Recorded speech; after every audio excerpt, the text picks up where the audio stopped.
pessoal, tudo bem? Eu sou o professor Tiago e hoje a gente vai falar sobre romantismo no Brasil. O surgimento do romantismo no Brasil data dos anos 1830, mais precisamente em 1836, quando o escritor Gonçalves de Magalhães publica o livro Suspiros Poéticos e Saudades, que é a primeira obra considerada representante do gênero no Brasil, ok? No entanto, o romantismo entre nós ele só ganharia fôlego, densidade histórica e artística com a publicação dos primeiros livros do Gonçalves Dias nos anos 1840. A história do romantismo no Brasil se estende dos anos 1830 até os anos 1880. É em 1881 que Machado de Assis publica o livro Memórias Póstumas de Brás Cubas, que dá início a um novo capítulo da tradição literária no Brasil, que é justamente o surgimento do realismo, beleza? Muita coisa aconteceu no Brasil desde o início do século XIX até os anos 1880. Vamos fazer aqui um breve apanhado dos principais fatos históricos do período, até para a gente entender um pouco essa relação entre literatura e história, cultura e sociedade, tá? Então vamos lá, em 1822, como sabemos, o Brasil conquista sua independência, no dia 7 de setembro de 1822, Dom Pedro I, às margens do rio Ipiranga, declara a independência do Brasil. Tá? Tem início aí, portanto, a nossa história enquanto país soberano. O período que vai de 22 a 31 é o período que a gente chama de Primeiro Reinado, justamente porque é o período do governo de Dom Pedro I. Pedro I, no entanto, abandona o país em 1831, ele volta a Portugal para disputar o trono com seu irmão Miguel, Dom João VI, pai de Miguel e Pedro, havia falecido em 1826, o que abriu uma grave crise política em Portugal. Para tentar pôr fim a essa crise, Pedro I volta para lutar pelo trono em 1831 e, de fato, ele acaba assumindo o trono lá em 1834. Tá? Bom, com a saída de Dom Pedro I, nós temos o período regencial, que é o período em que Dom Pedro II era príncipe regente. Entre 1831 e 1840, Pedro II não tinha idade para assumir o trono, obviamente, em 1831 ele tinha 4 anos, mas em 1840 ele também não tinha idade para isso, uma vez que ele tinha 14, 15 anos. Portanto, a solução encontrada para a crise política que também atingiu o Brasil, um período de alternância no governo entre liberais e conservadores, a medida encontrada pela elite política do país foi um golpe, que foi o golpe da maioridade, foi declarar Pedro II maior de idade, já aos 15 anos, portanto ele assume o trono mesmo antes da sua maioridade legal. Tá? E o segundo reinado ele se estende aí de 1840 a 1889, um período de 49 anos. Bom, um evento muito importante que não está aqui, mas vale a gente lembrar, é a abolição da escravidão. A abolição da escravidão que se deu em 1888. Beleza? Vamos lá? Agora, propriamente, vamos falar de literatura. A história do romantismo no Brasil, pelo menos a história da produção em verso do romantismo no Brasil, se divide na produção de 3 gerações. Tá? A gente chama essas gerações de gerações da poesia romântica brasileira. Beleza? Bom, a primeira geração, que começou a produzir já nos anos 1830, mas principalmente a partir dos anos 1840, ela ficou conhecida como geração nacionalista ou indianista. Isso porque essa geração trabalhava principalmente com aquela ideia da construção da identidade pátria a partir do texto literário. A gente falou um pouquinho já sobre a obra dessa geração na aula anterior, quando a gente falou sobre o poema Canção do Exílio, do Gonçalves Dias. Tá? Essa geração é uma geração que tem as seguintes características.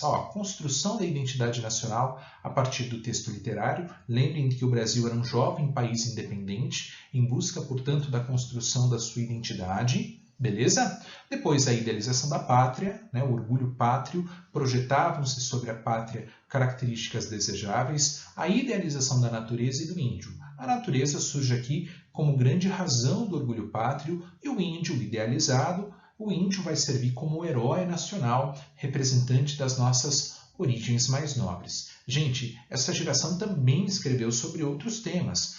Se a gente pega um livro do Gonçalves Dias na sua íntegra, na sua totalidade, a gente vai perceber que ele escreveu sobre temas como o amor, como a morte, como a passagem do tempo, enfim. Ele escreveu sobre uma pluralidade de temas, mas esses são os temas mais característicos dessa primeira geração, tá? O poema Deprecação está presente no primeiro livro do Gonçalves Dias, Primeiros Cantos. Deprecação quer dizer súplica. Perceba aqui, gente, que o eu lírico é um indígena que clama ao deus Tupã pelo fim do assalto às suas terras. Clama por vingança contra os europeus que o despojaram de tudo que era seu, de todas as suas riquezas. Veja lá. Tupã, ó Deus grande, cobriste o teu rosto com denso velamen de penas gentis. E jazem teus filhos clamando vingança dos bens que lhes deste da perda infeliz. Tupã, ó Deus grande, teu rosto descobre, quer dizer, tire o véu do seu rosto, o véu de penas do seu rosto. Bastante sofremos com tua vingança, já lágrimas tristes choraram teus filhos que choram tão grande mudança. Anhangá, impiedoso, nos trouxe de longe os homens que o raio manejam cruentos, ou seja, os homens cruéis que manejam o raio, que dispõem da pólvora, que vivem sem pátria, que vagam sem tino, traz do ouro correndo, vem atrás das riquezas do ouro, vorazes, sedentos. E a terra em que pisam, e os campos e os rios que assaltam são nossos. Tu és nosso Deus. Por que lhes concedes tão alta riqueza, tão alta pujança, se os raios de morte que vibram são teus? Então vejam que interessante. O índio já estava presente na literatura portuguesa desde o século anterior, da literatura brasileira, né? Desde o século anterior, né? A temática do indianismo não é novidade, mas aqui o índio ocupa o centro da cena literária e se transforma também em voz poética, se transforma em eu lírico. Beleza? Característica aí, portanto, dessa nossa primeira geração. Na sequência, gente, já nos anos 1850, surge a segunda geração da poesia romântica brasileira. Essa geração mostra uma espécie de desilusão em relação aos ideais nacionalistas da primeira geração. É uma geração que tem uma temática de caráter mais subjetivo, uma temática marcada pelo egocentrismo, uma temática do eu mais abstrata, uma temática voltada mais para o conteúdo subjetivo, o amor, a dor, a desesperança, a morte, o sofrimento, o spleen, que é aquele conjunto de emoções, né? O tédio, a melancolia. A gente falou sobre isso já quando a gente falou de forma introdutória sobre o byronismo, tá? Vejam lá que o nome dessa geração, aliás, um dos nomes dessa geração é justamente de geração byroniana por conta da influência do poeta inglês Lord Byron. Então vejam lá, o ultrarromantismo, né? Essa geração pode ser chamada de geração ultrarromântica ou simplesmente de ultrarromantismo, mal do século ou geração byroniana. Tá? Período meados do século, o principal representante é o Álvares de Azevedo, é um poeta que morreu muito jovem. Aliás, os poetas da segunda geração tiveram uma vida bastante breve e intensa, e isso se reflete na temática dos seus textos. Eram poetas adolescentes, tá? Eram poetas que faleceram aí aos 20, 21, 23 anos. Ó. Álvares de Azevedo faleceu aí às vésperas dos 21 anos, né? Junqueira Freire aos 23. Enfim, eram poetas muito jovens que mal tiveram tempo de amadurecer o seu talento poético, tá? Vejam lá, características dessa geração: exacerbação sentimental, o exagero na expressão sentimental, ok? O egocentrismo, temática do eu, já falamos sobre isso. Idealização do amor, da mulher e da morte, tá? Evasão pela natureza, pela infância, pela morte. O que é evasão? Evasão é o desejo de fuga. E por que há um desejo de evasão? Existe a percepção de que o mundo é um lugar corrompido pela ganância, é corrompido pelos interesses mais mesquinhos. E uma alma pura, uma alma cuja força motriz são esses sentimentos mais nobres, como o amor, não tem espaço. Por isso a ideia de evasão pela natureza, onde o poeta encontra refúgio, pela infância, onde o poeta evoca um período marcado pela pureza, inocência, tá? Ou ainda pela morte, que é vista como uma espécie de saída para as questões existenciais. Lembrem que isso também num contexto de religiosidade, tá bom? Poema aqui do Álvares de Azevedo, chamado Lembranças de Morrer. Ó, gente, o título ele já é sugestivo dessa temática da morte, né? Da morbidez, tá? Lembranças de Morrer. Vejam lá. Eu deixo a vida, ó, gente, não é à toa que o poema já começa com o pronome de primeira pessoa. A temática do egocentrismo, essa temática do culto do eu, voltada às percepções subjetivas, individuais, tudo isso está presente aqui, tá? Eu deixo a vida como deixa o tédio do deserto, o poento caminheiro. O que é o poento caminheiro? Quer dizer, o caminhante empoeirado, né? Então, vocês acham, né, que um caminhante empoeirado, ele deixa o deserto de forma triste, né? Ele deixa como quem deixa o tédio, tá? Então, perceba que aqui existe uma visão pessimista da existência. Como as horas de um longo pesadelo que se desfaz ao dobre de um sineiro. Dobre do sino é o bater do sino e o sineiro é quem toca o sino, ok?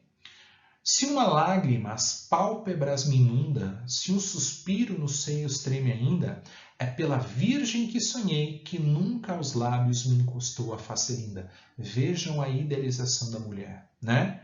Ele chama aqui essa mulher amada, que é o objeto do seu desejo, de virgem, mas ele nunca encostou os lábios às suas faces, tá? Perceba que aqui o amor, portanto, ele é distante e idealizado. Existe, portanto, uma projeção de ideais sobre o amor, sobre a mulher, tá? E a última estrofe desse poema, eu trabalhei ali com 3 estrofes, o poema é mais longo, tá? Que é bastante conhecida. Vejam lá, descansem o meu leito solitário, ou seja, cavem a minha sepultura na floresta dos homens esquecida, à sombra de uma cruz. Ó, gente, de novo aqui o contexto da religiosidade. E escrevam nela, na cruz, foi poeta, sonhou e amou na vida. Veja, sonhou e amou, né? A projeção e o amor, características muito importantes dessa segunda geração. Tudo bem? A última geração é a terceira geração, que recebe esses nomes aqui, que são nomes que geram um pouco de estranhamento. Olha, condoreira, uguano, o que isso significa? Condoreira tem a ver com o condor, que é uma ave aqui da região da América do Sul, da região dos Andes, que é símbolo da liberdade, né? Que alcança altitudes aí elevadas, tem as asas bastante longas, enfim, por isso voa bastante alto e é símbolo da liberdade. E o guana por conta da influência do poeta e escritor francês Victor Hugo. O Victor Hugo dizia que o principal conteúdo a ser veiculado pela obra de arte, gente, é a liberdade. Tá? E o que tem a ver terceira geração com liberdade? Muito a ver. Isso porque a terceira geração incorpora a temática da crítica social. E principalmente, gente, uma crítica no sentido de denunciar a escravidão e uma ordem política que eles consideravam ultrapassada. Tá? Beleza? Essa terceira geração também é chamada de pré-realista por conta disso, porque o realismo é a escola literária que vem aí logo na sequência do romantismo. E uma das características do realismo é justamente esse teor crítico, ok? Por isso essa geração, incorporando esse teor mais crítico, ela é chamada também de pré-realista. Agora, gente, não se engane. Da mesma forma como a primeira geração não produziu só poemas indianistas, essa terceira geração não produziu também só poemas de temática abolicionista ou republicanista, ok? Vejam, essa terceira geração é formada principalmente pela obra de 2 poetas, 2 grandes poetas, né? O Castro Alves e o Sousa Andrade, ok? O Castro Alves, que é o principal representante dessa geração, um poeta que em vida atingiu grande fama, né? Todas as cidades brasileiras, ou quase todas, têm aí uma praça, uma rua em homenagem ao Castro Alves, que foi um poeta muito famoso, né? Foi um poeta muito importante para o século XIX, tá? Veja, esses poetas, o Castro Alves, perdão, estava falando sobre ele especificamente, ele escreveu muitos poemas sobre o amor, tá? Ele escreveu muito sobre a natureza. O abolicionismo foi um dos seus temas, no entanto, o mais característico da sua obra e dessa terceira geração, tá bom?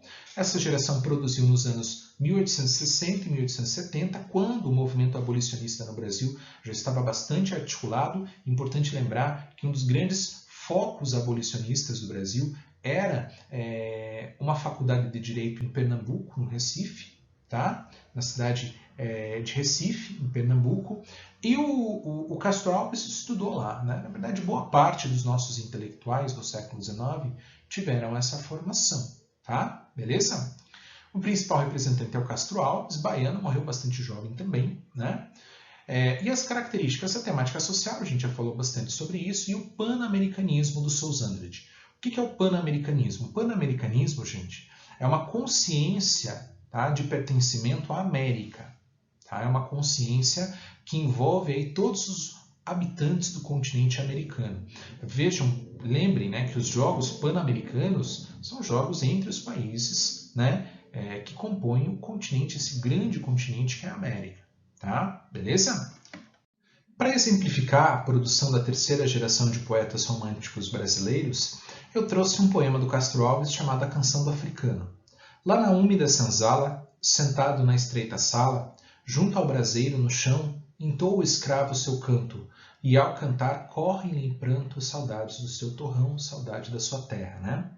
De um lado, uma negra escrava, os olhos no filho crava, que tem no colo embalar, e a meia voz lá responde ao canto, e o filhinho esconde, talvez para não escutar. Minha terra é lá bem longe, das bandas de onde o sol vem. Esta terra é mais bonita, mas a outra eu quero ir. Lá todos vivem felizes, todos dançam no terreiro. A gente lá não se vende como aqui só por dinheiro.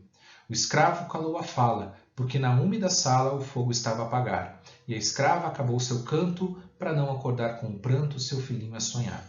O escravo então foi deitar-se, pois tinha de levantar-se bem antes do sol nascer, e se tardasse, coitado, teria de ser surrado, pois bastava escravo ser. E a cativa desgraçada deita seu filho calada e põe-se triste a beijá-lo, talvez temendo que o dono não viesse em meio do sono dos seus braços arrancá-lo.